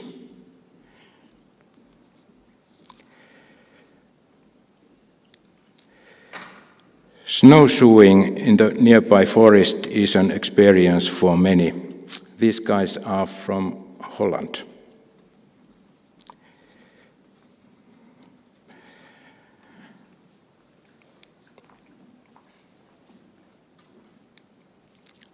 If you don't want to go to a restaurant with your friends to eat, let's go to the forest, and I make you a 3 or 5 course dinner on the open fire.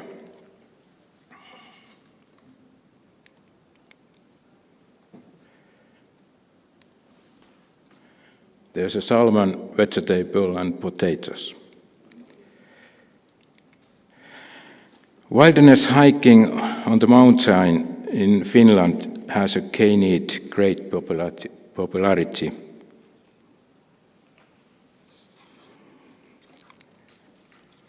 There you hike on foot, sleep at night in the tent, and prepare your own food.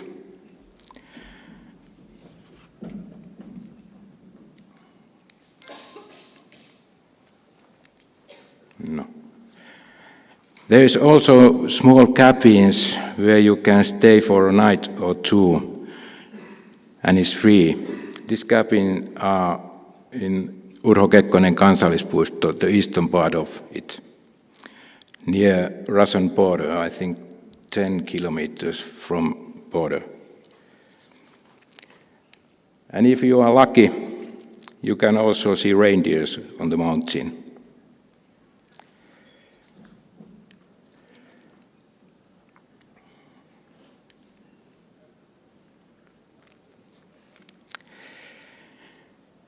You can also go on trip to the nearby forest and take your spouse or children or friend with you and spend a night in the forest.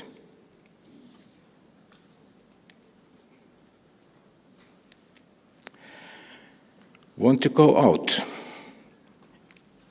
This is my phone number, my email, Facebook, Instagram.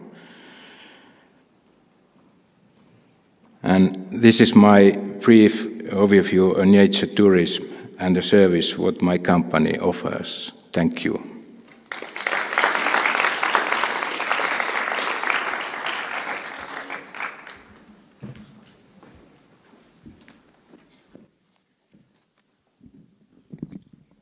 Okay, thank you, Kari. And the last presentation of this session is made by entrepreneur Mikko Heinilä from Kyrö Distillery, and he will tell the story.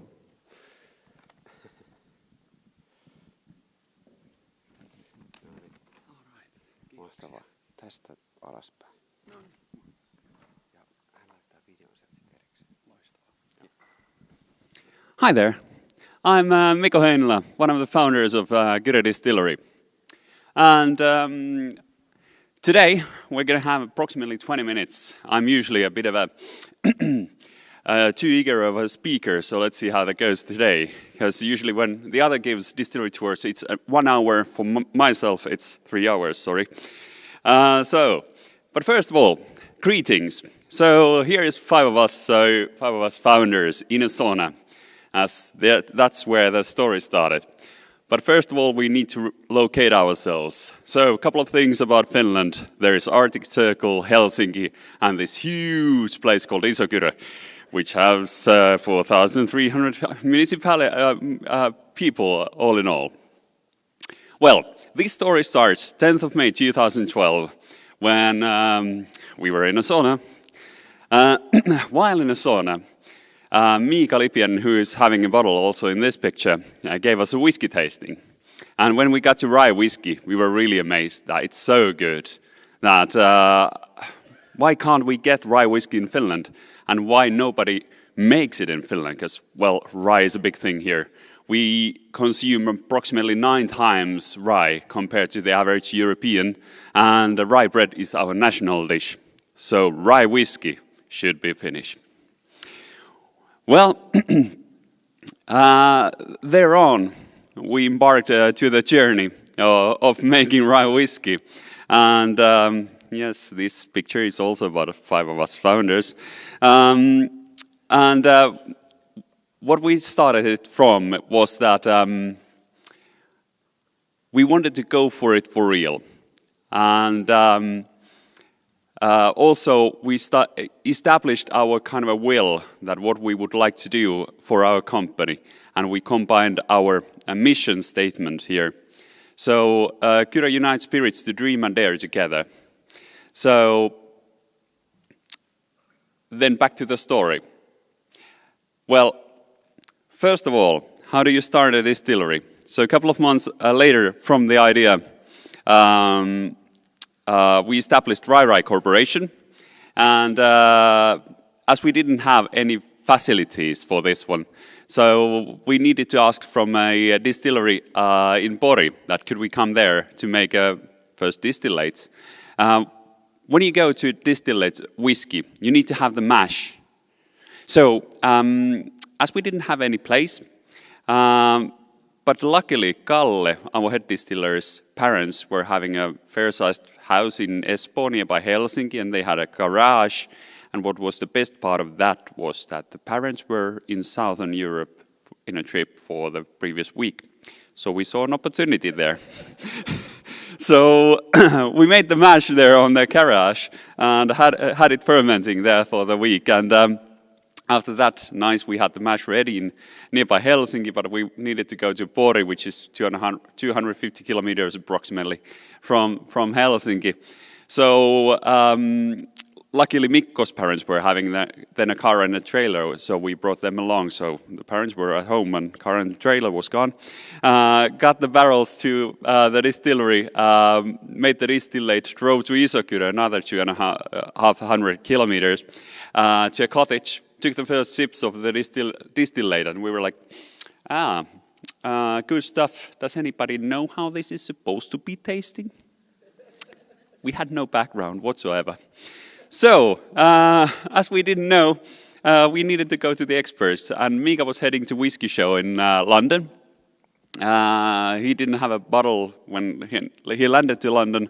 I happened to be in London with a bottle, so we started bootlegging like from the very beginning in the streets of London. And, well, this whiskey show, so you need to pay for more than £100 to enter there, but then you have more than 150 whiskies to taste from during the day. So who on earth would take their own liquor inside? So they didn't check if Mika had any, so he got the bottle in. And then Mika took a round of whiskey tastings around the area, went to the toilet and filled his glass with our stuff. Went back to the booths that, do you have anybody from production? Would you like to taste one of ours? And one of the guys who tasted that one was Buffalo Trace's Mustard Blender. Buffalo Trace is an American distillery. They're having tons of different products, but one of them being Thomas H. Handy, which has been nominated to be the world's best whiskey, and that is actually rye whiskey. So the master blender is the one who goes to the barrel warehouses and tastes different barrels and chooses the barrels that will be mixed, that becomes eventually the product. So practically by his taste buds, they were able to generate world's best whiskey. So this guy took the sip of our distillate, and first words were like, I love this stuff. You guys are going to come up to the markets in 2 years. I need to up my game. And we were like, nice, I guess. We didn't know how to go forward, so we went back to the Excel sheets. So should we do this for fun or for real? And decided to go for the latter. Well, then you need to have a place. And, well, already in that sauna, I'm originally from Isokyrö, and I was saying that, I could know a place for it, and originally I thought that it could be our home farm, but to build everything there would have been really expensive. But on the other side of the river where I'm nowadays living was an old dairy, and that's where we found our home too. And then on, it has a huge history, 100 years of being a dairy, but eventually it was closed down in 2008. And even the most popular cream cheese in Finland, called Olderman, was developed there. So it is kind of a part of Finnish legacy. But when the dairy was closed down for the last time, everything was torn down from there. So the interiors were sold to junk collectors. So practically even like live wires were hanging out. It was really dangerous place even to go there. But that's where we started to build our distillery. And actually we started to renovate it on December 2013. And on April 2014, we got the distillery up and running. Well, we had budgeted it all. And how do you finance this one? So, of course, back in the days, people didn't believe on micro distilleries. So then you actually need to finance it yourself. So I was taking a loan against my house. Mikko didn't have a house, so he took a loan against his parents' house. Kalle's parents were taking a renovation loan, but they didn't tell at the bank that they are not renovating the house in the south, but actually an old dairy up north. And then we put all of our money together, and as that wasn't enough, we went to the bank to get a loan against our money invested into the company. But also that loan was then sharedly backed up by the five of us. So if things would have gone south, it would have been like really interesting times. But yes, we got the distillery up and running 11th of April 2014. During that year, remaining 8 months, we sold 4,800 bottles and 100 little casks of whiskey to be matured. And we were just barely making it. It was really difficult times. We had budgeted, for example, salary for Kalle for the whole year, for Miika being the CEO for half a year, for Mikko we didn't budget any because he had 2 startups, but from those ones he couldn't get any money from either. Mikko was doing our branding and marketing, but we didn't know that we were going to need that for the whole year. And well, me and Jouni were still working in other companies during the time. I was working for Wärtsilä Energy Company for 10 years and so on. But nevertheless, Mikko's situation was a bit of a challenge. In the spring, they were developing with Kalle Napue recipe, our gin's recipe, for 1.5 months. So we were paying for that one. Then in the latter part of the year, a couple of months more, his total income from 2014 was less than 8,000 euros brutto. And he was living on his French kitchen floor in Helsinki for that year. Well, the company didn't do that great either. Then in this summer, on July, I was establishing our visitor center as a daughter company, for the distillery. And we also started it from scratch. Practically, I had a 1-month vacation from the energy company, so I renovated the place where we could start up the visitor center and so on. But we were living October, I believe, when Miika called to me that, okay, it's a bit tight. So eventually we needed to do it so that the daughter company had to borrow 500 euros to the distillery that we were able to pay the invoices so we didn't get bankrupt. So it was slightly tight. We got to 2015 and Miika told us that we need to sell 23,500 bottles or otherwise we might go down. At least I was a bit skeptical because usually the 5 times the bottle sales growth is not the traditional kind of a projection. So, well, we went for it. We started to sell also to UK and Japan and so on. And we were getting to the right pace. On May, we were confident enough to purchase the rest of the empty bottles to our stocks that we could actually make it happen. And we could actually make it to 23,500 bottles. Then on July, Mika was on his well-deserved 3-day vacation in Estonia and bicycling there while he got a phone call from International Wine and Spirits Competition, which is the eldest and most respected alcohol competition in the world. That the lady on the other end was saying that, okay, we have never heard about your company. For the first time in this bigger competition, we had sub-series called Gin and Tonic of the world's best gin and tonic. And one of the products was nominated to be the world's best for gin and tonic. 5 next ones were getting gold medals and more silvers and more bronzes and so on. So what happened here was that actually Jornapue won the competition and Koskue, the dark gin, got gold. So congratulations, be prepared. And we were like... Thank you.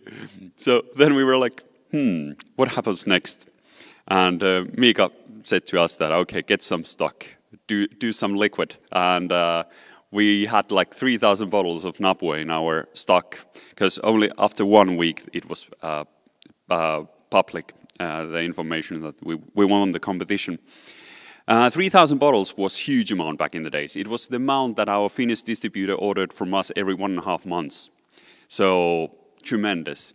Well, the information came out that we won the competition. First, it was written in one magazine, then in another newspaper, then it came to the third one. And by the way, in Finland, promoting alcohol is completely forbidden when it comes to spirits. But this was a victory in the competition, so it was news. So then they were able to write about it. But I was a bit surprised that on same week's Thursday morning, 7:20 on a national morning television, there was Mika and Jouni making gin and tonics and taking drinks. So I was kind of surprised that Finnish legislation can bend for the good cause. Well, what happened then was that our distributor called that, okay, do you have any Napue in your stock? We were like, 3,000 bottles, here you go. And we were like, yes, that was great. And we were a bit surprised that they called us again in 2 days. Do you have more? And that's when the rally started. We were running out of bottles, we were running out of labels, we were running out of manpower. We would just keep pushing, and every Friday evening, even though it didn't matter how many bottles we did, it didn't matter how many hours we did, the stock was zero. It was manic. But eventually, what happened? So, as I mentioned, 2014, during those 8 months, we sold 4,800 bottles. 2015, during the first half a year, we sold around 10,000 bottles. And during the whole year of 2015, we sold a couple of bottles less than 100,000 bottles. Then in 2016, I was also able to join the distillery, and as a distillery manager, we did expansions to our facilities, and we sold 350,000 bottles. And then we have been selling a bit more after that. So that has enabled us to expand a bit and to grow as a distillery. So instead of the hand bottling that we did still when we won the competition, now we have bottling facilities, and currently we're having the biggest whiskey distillery in Finland and the biggest whiskey warehouses in Finland and so on. So it was nice.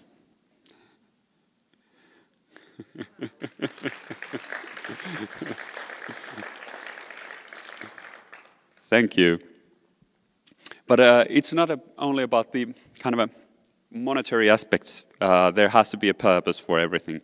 So we have 5 values that we actually generated on 2013 summer. And first of all, the 5 is being communal. So why communal? Because we consider that back in the history of Finland, alcohol has been destroying communities.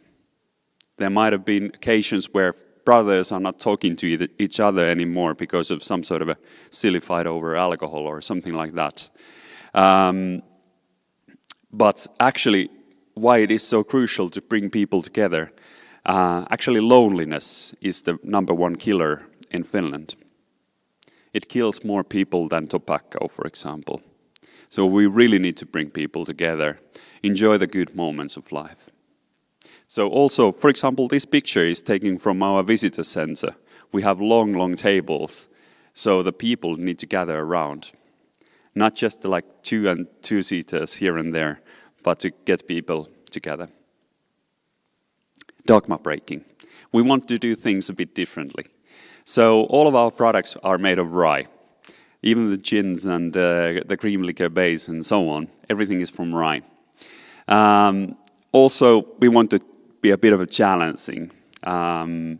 Nobody would have thought that premium gin could be sold that many bottles in Finland as we have been doing and so on. But why not to try? Then, sense of humor. I hope that has been coming up a bit by now. But also trust. That is actually the only value that we have added on 2016. And why so? Already in 2016, the world kind of had changed a bit. For example, in Americas, there was a president who was able to give alternative truths. And considering the whole of Europe, it seemed to be like the right wing was starting to rise, and whereas Europe has been always, at least from our perspective, kind of a place for different nations and different communities, it started to be kind of more scattered, and just because people didn't trust each other that much anymore. Or even in Finland, you could say that the neighbors don't know each other anymore because there's no trust to knock on the other's door and to open up the door and present themselves. So, and how important this is, especially now. 2022 showed it, that what could it do? When Russia attacked Ukraine, the sense of trust collapsed, at least here in Finland, but I believe all around Europe. So it's really essential to have the trust towards each other, to have the trust towards other nations even. So that is so important to build up. And of course, unpretentious enjoyment. What do we mean by that? We mean that it doesn't matter how much does it need for our products to be done as we do. We do most of our products a lot more complicated than usually they are being done in the industry. But we just want to get the taste profile exactly what we want to. What do we do then? We do rye whiskies and rye gins and cream liquor, for example. So to present these shortly from the left to right. So on the most left-hand side, there's Kyrö malt, 100% malted rye whiskey. Then there is Kyrö Oloroso, 100% malted rye whiskey with the Oloroso sherry finish.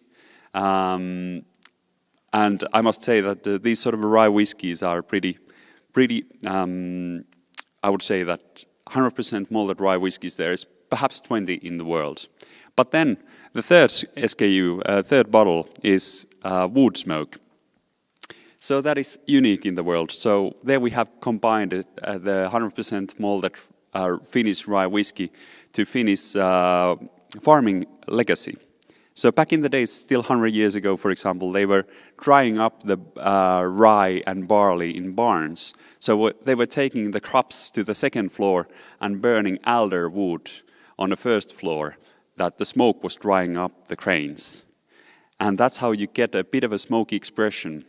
So here the rye has been smoked with alder smoke, and it is a unique. Then the peat. So the fourth SKU, fourth bottle, is Kyrö peat smoke. So whereas in Scotland they are doing the whiskies from barley and using the local peat, we are doing it from Finnish rye, of course, but then we are using also Finnish peats. So what is the difference there is that in Scotland the peat is from the seabed, so it's a bit salty and sulfurish. It could be even a bit bitter. But the Finnish peats are from sweet water, so they are much more round. So taking this sort of a sweet and round whiskey with the sweet and round smoke. It's a nice combination. Then Kyrö gin, we call it as a Finnish summer in a bottle. And then dark gin, we call it gin for when the weather sucks. So that's usually 11 months in Finland. And then the pink gin. Actually, usually if you take pink gin, they are pretty artificial, and that was the reason why we didn't go to the pink gin category in the beginning. But actually, eventually that was the reason why we went to it, because this is authentic. For 1 liter of pink gin, we are using 100 grams of local strawberries from Iso-Kyrö and Laihia. And having also local rhubarb that was donated to us, and then a touch of sugar to round it up. So it's really nice and sweet. And then dairy cream. So lactose-free cream made from local lactose-free cream. So just to compare this to the, let's say, a big product that starts with B, perhaps. So that is made from like milk powder and milk fat and adding essences and alcohol. So this is made from real stuff. As mentioned, we do things a bit more difficult. Well, perhaps I need to skip this one, but this is kind of our way of working. So we have combined, when we are doing whiskies, so Scottish and American styles. So taking the best of both, at least from our standpoint of view. Few other incidents that has happened during the years. So, for example, there's the Great Taste Award. So in UK there is a big competition. I think there was 14,000 products last year that wanted to win this Great Taste Award. And for the first time for rye whiskey it was given as a 3-star. So that was nice. And also then the world's most admired whiskey brands. It's a list that is being published every year. They are from 25 different countries, alcohol industry experts. And they are listing their most admired whiskey brands. And what we found out that 2023, Kyrö was on the row 24, whereas we had only whiskies out for 3 years, and the latest one was the Peat was published only last August. And if we see all of the other brands, Lagavulin, Bushmills, and so on, most of the other brands have been there existing for 100 years or so. So that was nice. And then the visitor center. So this is our distillery actually. So there's the old dairy. There we have most of our production. There we have a whiskey distillery. There's the Kyrö River. And we are organizing a lot of stuff there nowadays. 15 people are working there, and we organize, for example, distillery tours. We have our own kitchen, serving 3-course dinners, tastings, and we have meeting rooms, so you can spend the whole day, for example, there with your company, or then if you're a tourist, we are having every Saturday, for example, the distillery tours and tastings, or you can book the whole evening for your group, or something like that. Then Kyröfest we have also. So third Saturday of August we have Kyröfest. So there we're having our whole distillery yard booked for gigs and different kind of arts and good food and good drinks and so on. And of course we have little swans. So all sorts. But if you happen to have a good slot during August, so please drop by. But as to sum up, it's kind of peculiar that I have been talking to you more than 20 minutes, but I could have spared you for the 20 and showed you this video that we're going to see next.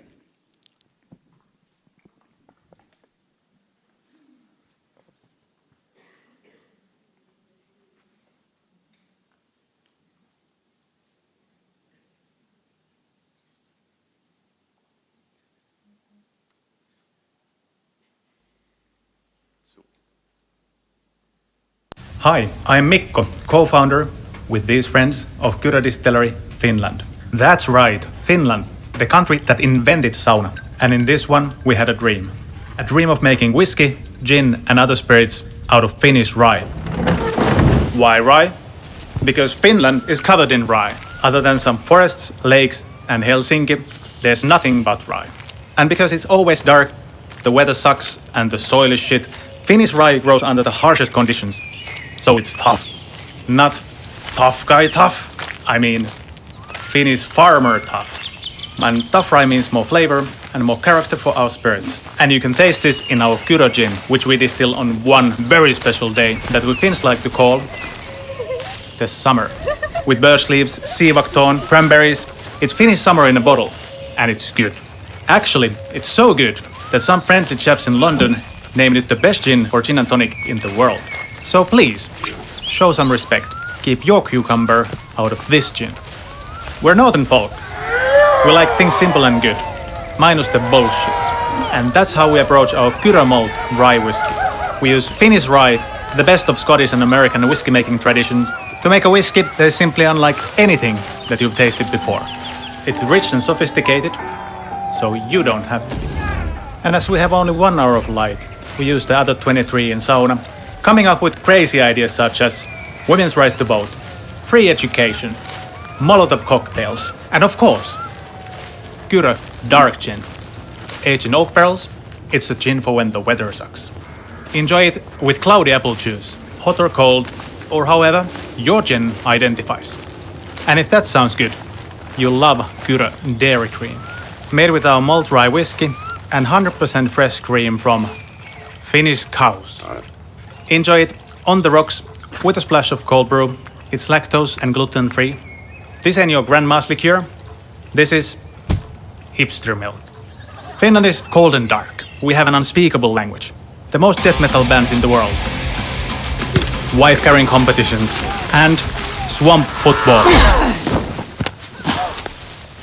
Finland can be tough, but we are not the happiest people on the planet for no reason. Kippis.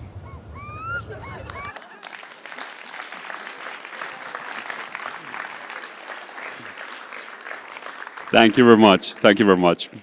So on Thursday, I believe some of you might be coming to see the distillery on real life, and but all of the videos and stuff you can see also from the internet. So please do.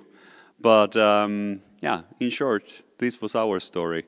Thank you for coming to Finland first of all, and I'm really happy that I could share some of our life, what has been ongoing, and our journey. So I hope you enjoyed. Thanks.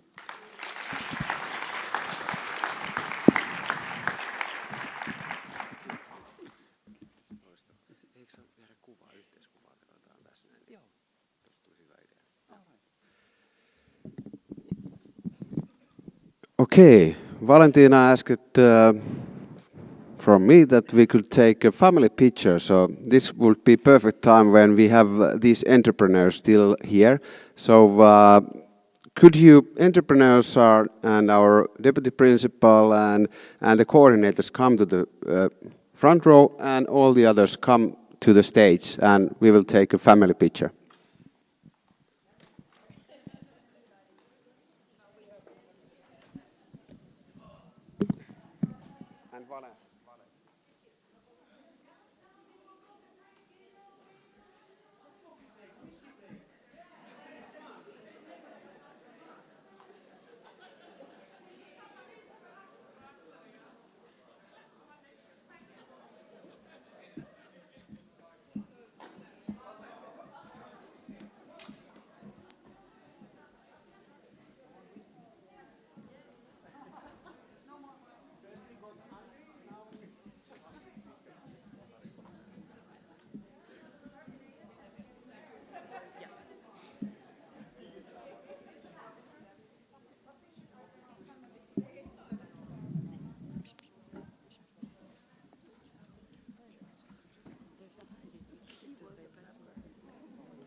Okay, if everyone can be seated again, please. Now the real work is going to happen. Thank all the contributors to the wonderful presentations we had. I hope they were very inspiring for you all. But as you know, the TTT, thematic tourism teams, has some moderators, Timo, Nicola, and myself. And from now on, it will be Federico, Tina, and me. I don't know if you noticed that there are 3 T's: Tina, Tubiello, and Tina, and Tini. So it's a double TTT. But never mind. What we are going to do for the rest of the day is we need your input. We are just simple moderators. We are not the ones who are the inspiring people, will have all the creative ideas. We are just here to moderate your creativity, your inspiring ideas. So what we're going to do now is we have 5 several groups. We have 5 task groups.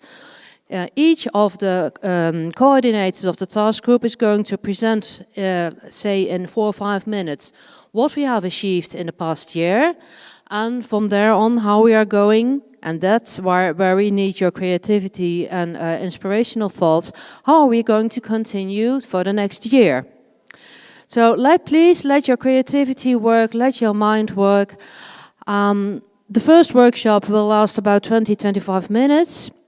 And also to get into the rhythm of what we are doing.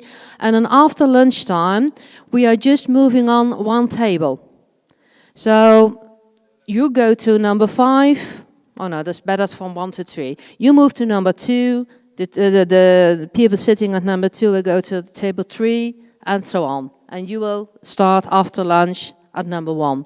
And then every 15 up to 20 minutes, we will change tables so that we get all your insights, all your inspirational thoughts, all your ideas, and then we will come up with keynotes of those, and we'll know how we have to continue with the TTT. That's not the only thing. Tomorrow we are going to work in corners. I will explain tomorrow what we are going to do there. But new ideas, also of collaborations, also for task groups, can be expressed tomorrow. There will be plenty of time for that. So now it's the current corners. The current task groups. Success. And already thank you for your input.